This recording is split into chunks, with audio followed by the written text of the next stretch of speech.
Sir Jim Ratcliffe's 25% stake in Manchester United was announced yesterday, and it has been confirmed some major changes will be happening at the club to do with the board, potentially to do with the manager, to do with the player clear out and more. We will be discussing what those changes will be, as well as getting into the first statements made by the Glazers and Sir Jim Ratcliffe since the takeover was announced. What have the Glazers said on this deal? What has Ratcliffe said on this deal? What are the plans? What is the future for Ten Hag and more? We'll be summing up everything you need to know on this takeover, as well as what's been said by the Glazers and Sir Jim Ratcliffe in their first interview in this video. So please do hit that like button if you haven't already, and of course subscribe down below if you're new. So the first article came out by the Telegraph, a very good article.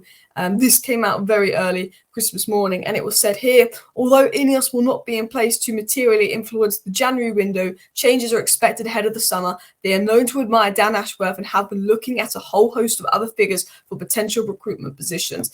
And essentially what that means is Ineos is done, Ineos is announced, but there's going to be a 4 to 6 week period where they've got the Premier League ownership test, which means they won't be here and in place by January. But also he's essentially saying, the Telegraph, is what Ineos will do is when they come into United, the next couple of months, they're going to really be assessing the recruitment structure, the football operations, how things are run. And instead of thinking about players, they want to actually get a proper footballing structure in place. Maybe Dan Ashworth, maybe Paul Mitchell, because they could go into the summer window with a load of players that they want to buy, but they would have to go in with John Murtagh, who's made all this mistake with money in the past. They're very much thinking about, screw the January window. We're going to use this January period to analyse what's going on at Manchester United, get Murtagh out, get Fletcher out, get Ashworth in, get Paul Mitchell in, actually define roles for people, completely change the football operations. So when we go into the summer with a transfer window, with a transfer plan, we're actually going to spend that money properly and efficiently, which I think is what I understand. Like, I want money to be spent in January, but then when you're linked with Timo Werner, you're just wasting 15 million again. I want money to be spent in January. Also, I'd rather bring in a right winger than a striker, because we can bring in a striker, but he's just going to get no service like Højlund as well. But if we're going to spend money in January, I want us to be buying someone that's going to be in the 5-year plan, like Todibo in January, who'll be in the 5-year plan for Ten Hag, not this temporary deal to help out Højlund, which is going to make no difference, because Weghorst, Højlund, Rashford, Martial, doesn't matter who plays striker, none of them get service. So I would really like to see football operations change first. I'd like us to go and get Todibo in January, and maybe we can do that. But yeah, I want to see football operations change first, and then United go into the summer window with proper people.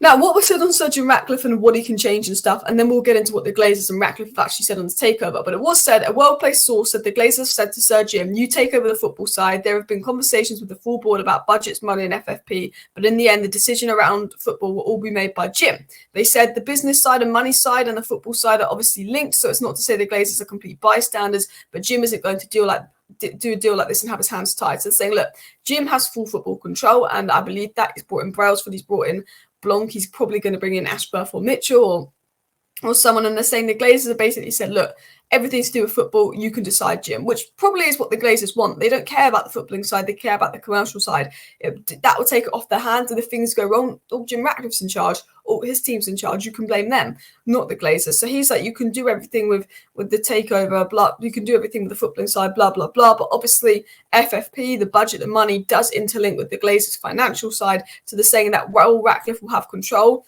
and Ratcliffe will be able to do a certain amount of things, because otherwise he wouldn't accept the deal if he thought he was going to have no control. The Glazers will still be there because of financial situations. I do apologise if we got a bit of lag there. My Wi-Fi is just completely glitching. I actually had to re-record this video because it was just like coming out pixelated. So hopefully I didn't have a lag spike there. But essentially, Jim Ratcliffe's obviously taken the deal because he's going to have at least some level of control or some kind of say in how United is run, and some kind of power. And there's obviously reports that 3 years ago when we approached Ashworth, he didn't want to work under Murtagh and the Glazers. He said no. Now Ashworth is considering leaving Newcastle for United. It's being reported now. And I think Ashworth would only consider leaving Newcastle for Manchester United if he generally thought it was going to get power and control at United. So if Ashworth did join United, that would be massive, because he wouldn't come to us. He would not leave Newcastle for United if he felt that he wasn't going to be given control to do what he needs to do at Manchester United. And there are reports saying that Ashworth is open to leaving Newcastle because he would like to work under Sir Jim, which I think is a positive. Now, we're going to get into the Glazers statements, which are kind of irrelevant because the Glazers statement should just say, we're greedy, we didn't want a full sale so we could try and get more money out of the club, and Sir Jim Ratcliffe's allowed us to do that. But this is the Glazer statement. We are delighted to have agreed a deal with Sir Jim Ratcliffe and Ineos. As part of the strategic review we announced in November 2022, we are committed to looking for alternatives to enhance Manchester United, blah, blah, blah, blah, blah, blah, blah, blah, blah, blah, blah. They then said, Sir Jim Ratcliffe and Ineos bring a wealth of commercial experience as well as significant financial commitment into the club. And though Ineos Sport, Manchester United will have access to season-high performance professionals experienced in creating and leading elite teams from both inside and outside the game. Manchester United has talented people right across the club, and our desire is to improve at every level to bring our great fans more success in the future. So Glazers saying our goal is to improve at every level to bring, the great fan success in the future. No, you've brought in Ineos because essentially they're going to do these changes to the stadium that need to be done, which you can't afford, which enables you to stay. They're going to pump money into the club, which enables you to stay and enables you to make more money out of the club with the potential Super League. Essentially, you could have completely sold the club and been done with it, but you want to make more money out of the club. You want to rinse more money out of the club. You want to take more dividends out of the club. And now Sir Jim Ratcliffe's come in. He's using his money to invest in the club because you've never invested a penny of your own in the club. Ratcliffe, at least, say what you want about Ratcliffe, because I know a lot of people aren't a big fan of Ratcliffe, but he's coming in and he's investing his own money into the club to do up the club, to do up the stadium. The Glazers have never invested a penny. Yes, he's not allowing the Glazers to stay unless the Glazers are still here, but the Glazers statement should be, yeah, we don't really care about Ineos. It was just like the best deal for us to make more money out of the club. Like, whatever the Glazers say is irrelevant as well. Going into Ratcliffe's statements now, he said, as a local boy and a lifelong supporter of the club, I'm very pleased that we have been able to agree a deal with the Manchester United board that delegates us management and responsibility of football operations of the club. So first of all, Ratcliffe confirmed, yes, we've agreed a deal, which means we have control of football operations of the club. And I don't think Ratcliffe would have agreed a deal if he wasn't going to have football in control. AKA, that's the most important thing because he can change the structure of the club, which is terrible. He said, whilst commercial success of the club has ensured there's always been available funds to win trophies at the highest level, this potential has not always been fully unlocked in recent times. We will bring the global knowledge, expertise and talent from the wider Ineos Sport Group to help drive further improvement at the club while also providing funds to enable a further investment into Old Trafford. I think this is a really good statement from Jim. The Glazer statement's irrelevant. I do think it's a good statement from Jim because he's basically saying Manchester United is a massive club. They make so much money commercially that they have the funds to win all the trophies on the pitch, but basically they've not made best use of these funds in recent years and haven't won as much as they should have on the pitch. We're here to come and do the footballing side of the club and actually use the money that the commercial side of the club generates to invest in the footballing side and invest properly to help United win trophies, which I think is true. I've said this before on Manchester United. I wanted Qatar because I wanted full sale. I didn't want Qatar because I wanted state ownership. I wanted Qatar because I wanted full sale.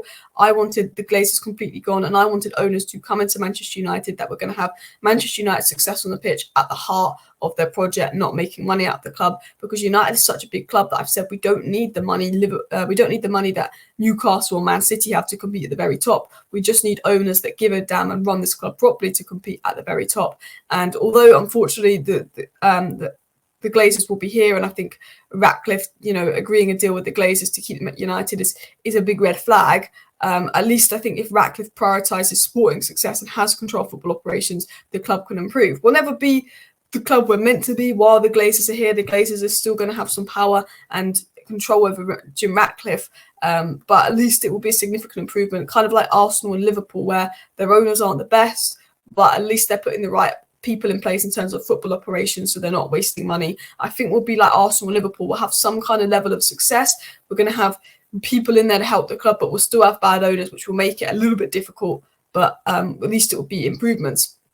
Ratcliffe said, we're here for the long term and recognise that a lot of our challenges and hard work lie ahead, which we'll approach with rigour, professionalism and passion. We are committed to working with everyone at the club, board, staff, players and fans to help drive the club forward. He said, our shared ambition is clear. We want to see Man United back where they belong, at the top of the European football chain, which is obviously spot on. But That is Ratcliffe's statement, and that is the Glazers statement. What else has been said on the takeover? What's expected to happen now? So Adam Crafton of The Athletic said interim CEO Patrick Stewart addressed the Man United staff on a video call from Old Trafford before Jim Ratcliffe's investment was announced. And he said that David Brailsford and Blanc will be spending a lot of time around the club the next month. We know that they're basically going to be assessing everything at the club. He was said while addressing Manchester United staff, he said Patrick Stewart mentioned that United are looking to fully define how football operations will be run over the next 6 weeks, with some of this already sorted. He was pressed on this in particular by United's head of data science, Dominic Jordan. So essentially what Adam Crafton is saying is Blanc and Brailsford are coming in and they're going to be spending a lot of time at United looking at how things are run, figuring out how football operations are run so they can assess how they can change it. We know in Laurie Whitwell's big article that came out a few days ago, it was basically said that no one really knows who does what at United and there's no system in place when it comes to transfers. They just kind of spend it and YOLO it. Basically, Ineos are going to come in. They're going to spend a couple of weeks, months assessing everything, getting rid of people, bringing people in, spending a month around the club and figuring out how footballing operations are run.